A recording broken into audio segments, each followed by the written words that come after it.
नमस्कार, मैं एस्ट्रोलॉजर सीमा शर्मा अपनी एस्ट्रोलॉजी के YouTube चैनल पर आपका हार्दिक स्वागत करती हूँ। मैं अक्सर अपनी वीडियोस में आपको बताती रहती हूँ कि हमारे लग्न से जो हमारा लग्न भाव होता है, यानी हमारी कुंडली का जो प्रथम भाव होता है, उससे हमारे व्यक्तित्व और चरित्र के बारे में पता चलता है। तो इस तरह से यह स्वाभाविक सी बात है कि जो भी ग्रह हमारे लग्न को प्रभावित करेंगे या हमारे लग्न में बैठे हुए होंगे, उन सब का प्रभाव हमारे व्यक्तित्व और चरित्र पर पड़ेगा। तो इसी श्रृंखला में आज मैं जिस ग्रह की बात आपसे करने जा रही हूँ, वह एक बहुत ही महत्वपूर्ण ग्रह है। विशेष रूप से आजकल के कलयुग के समय में जो राहु ग्रह है, इसको बहुत अधिक महत्वपूर्ण माना जा रहा है, क्योंकि राहु और केतु ग्रह की प्रधानता आजकल कलयुग के समय में बहुत अधिक ज्योतिष में मानी जाने लगी है। तो इसीलिए आज हम बात करेंगे लग्न में राहु वाले व्यक्तियों के बारे में। लेकिन उससे पहले आप हमारे YouTube चैनल को सब्सक्राइब जरूर करें, लाइक और बेल आइकन को जरूर क्लिक करें। तो आइए ज्यादा देरी ना करते हुए बात करते हैं लग्न में राहु वाले व्यक्तियों के बारे में। मैं थोड़ा बहुत लग्न में राहु वाले व्यक्तियों के बारे में आपको पहले भी बता चुकी हूँ, और अक्सर यही माना जाता है कि जिन व्यक्तियों के लग्न में राहु होता है, वह बहुत अधिक चालाक किस्म के व्यक्ति होते हैं। वैसे तो यह बात सच है कि ऐसे व्यक्ति जिनके लग्न में राहु होता है बहुत अधिक चतुर और चालाक किस्म के होते हैं। हर तरीके से हर व्यक्ति से अपने कार्य को निकालने में माहिर होते हैं। एक तरीके से कहा जाए तो लग्न में राहु वाले व्यक्ति सेल्फ सेंटर्ड होते हैं। सेल्फ सेंटर्ड क्यों होते हैं? क्योंकि राहु का स्वभाव आपको पता है। राहु के बारे में मैं आपको पहले भी बता चुकी हूँ कि हमारी कुंडली के जिस भाव में भी बैठ जाता है, वहां पर एक भ्रम की स्थिति उत्पन्न कर देता है। तो अब जब लग्न में राहु बैठ गया तो सबसे पहले तो यह अपने लिए ही भ्रम उत्पन्न करता है। ऐसे व्यक्तियों को अपने लिए बहुत बड़ा भ्रम रहता है। ऐसे व्यक्ति आत्म भ्रम में जीते रहते हैं। आत्म भ्रम किस तरह का?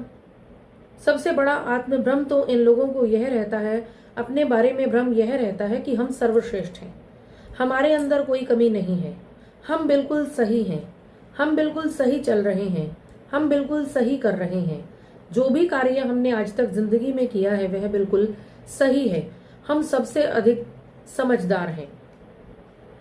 तो ऐसे भ्रम में ये व्यक्ति अक्सर जीते रहते हैं, और इस भ्रम के कारण अक्सर क्या होता है, यह झूठ भी बोलते हैं। राहु झूठ भी बुलवाता है, क्योंकि राहु आपको पता है एक राक्षस था। राहु और केतु एक राक्षस के दो पार्ट थे। तो ऐसे व्यक्ति झूठ भी बोलते हैं, और झूठ बोलकर भी ऐसे व्यक्ति ऐसा समझते हैं कि ये सच बोल रहे हैं और ये जो भी कुछ कर रहे हैं वह सही कर रहे हैं। तो ये तो ऐसे व्यक्तियों की विशेषता हुई, ऐसे व्यक्तियों के चरित्र की विशेषता हुई, झूठ बोलना और खुद के भ्रम में जीना। लेकिन कभी कभी क्या होता है कि ऐसे व्यक्ति स्वयं को सही साबित करने के लिए कभी कभी गलत कदम भी उठाने लग जाते हैं, या बहुत अधिक झूठ भी बोलने लग जाते हैं। यदि लग्न पर शुभ ग्रहों का प्रभाव है, तब तो झूठ और धोखा थोड़ा कम हो जाता है ऐसे व्यक्तियों के स्वभाव में। लेकिन यदि अकेला राहु यहाँ पर स्थित है या किसी पाप ग्रह के साथ स्थित है, तो अवश्य ही ऐसे व्यक्ति बहुत अधिक झूठे और मक्कार किस्म के होते हैं। मक्कार मैं इसलिए कह रही हूं क्योंकि मैंने आपको बताया कि ऐसे व्यक्ति सेल्फ सेंटर्ड होते हैं, और अपने फायदे के लिए झूठ के किसी भी लेवल तक ऐसे लोग जा सकते हैं। अक्सर अपने बारे में ही सोचते हैं, अपने हित के बारे में सोचते हैं, अपने फायदे के बारे में सोचते हैं, और अपने फायदे के लिए, खुद को सही साबित करने के लिए ऐसे व्यक्ति कितना भी झूठ का सहारा ले सकते हैं। तो ये तो सारे नेगेटिव पॉइंट्स हो गए कि ठीक है, राहु झूठ बुलवाता है, राहु बोलने वाला व्यक्ति झूठा भी हुआ, राहु बोलने वाला व्यक्ति धोखेबाज भी हुआ, राहु बोलने वाला व्यक्ति चालाक भी हुआ, मक्कार भी हुआ। ये सब तो मैंने आपको बता दिया। लेकिन एक पॉजिटिव एस्पेक्ट भी राहु, लग्न में राहु वाले व्यक्तियों में होता है। वो पॉजिटिव एस्पेक्ट क्या है कि जिनके लग्न में राहु होता है, एक अच्छी खासियत भी इन लोगों में होती है कि जिनके लग्न में राहु होता है वह बहुत अधिक महत्वाकांक्षी होते हैं। महत्वाकांक्षी किस तरीके से कि ये जीवन में बहुत अधिक तरक्की करना चाहते हैं, बहुत अधिक ऊंचे स्तर पर पहुंचना चाहते हैं, एक ऊंचा पद हासिल करना चाहते हैं, बहुत अधिक पैसा कमाना चाहते हैं, अच्छे जीवन स्तर पर पहुंचना चाहते हैं, अच्छी लाइफ स्टाइल जीना चाहते हैं, एक अच्छी जिंदगी को जीने की इच्छा रखते हैं। और बहुत अधिक महत्वाकांक्षी होना इनके लिए वैसे तो अच्छा है, और ये जिंदगी में प्रोग्रेस कर भी जाते हैं यदि बाकी ग्रह और बाकी भाव इनके सही हुए। मान लीजिए इनका प्रोफेशन भाव भी सही है, दशम भाव भी सही है, और मान लीजिए इनका शिक्षा भाव भी सही है, और मान लीजिए इनका धन भाव भी सही है, फिर तो ये बहुत अच्छी प्रोग्रेस कर जाते हैं, अक्सर बहुत अधिक तरक्की करते हैं, अक्सर बहुत अच्छे अच्छे इंडस्ट्रियलिस्ट होते हैं, बहुत अच्छी अच्छी इंडस्ट्रीज लगा सकते हैं, बहुत अच्छा बिजनेस कर सकते हैं, जॉब में बहुत ऊंचे लेवल पर पहुंच सकते हैं।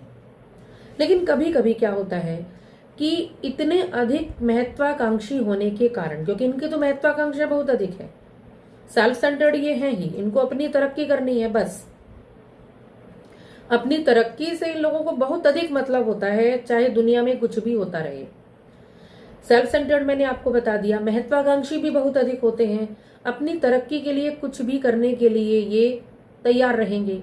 लेकिन यदि किसी कारण से इनके बाकी ग्रह अनुकूल ना हुए या इनके बाकी भाव अनुकूल ना हुए, जैसे कि रोजगार भाव, धन भाव, ये बाकी ग्रह यदि इनके ठीक ना हुए तो ऐसे व्यक्ति अक्सर तनाव का शिकार हो जाते हैं कि हम अपने लक्ष्य को क्यों नहीं हासिल कर पा रहे।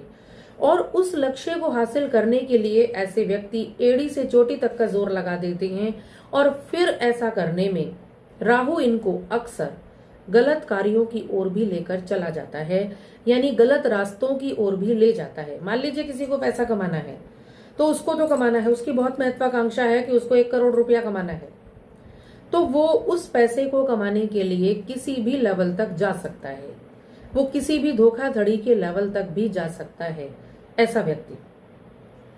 तो ऐसे व्यक्तियों का यह चरित्र बन जाता है, और इन लोगों को पकड़ना भी बहुत आसान नहीं होता, क्योंकि ऐसे व्यक्ति झूठ बोलने में बहुत अधिक माहिर होते हैं, ऐसे व्यक्ति अपनी गलतियों को छिपाना जानते हैं, ऐसे व्यक्ति 10 झूठ बोलना जानते हैं, इसलिए चालाकियों में बहुत अधिक माहिर होते हैं।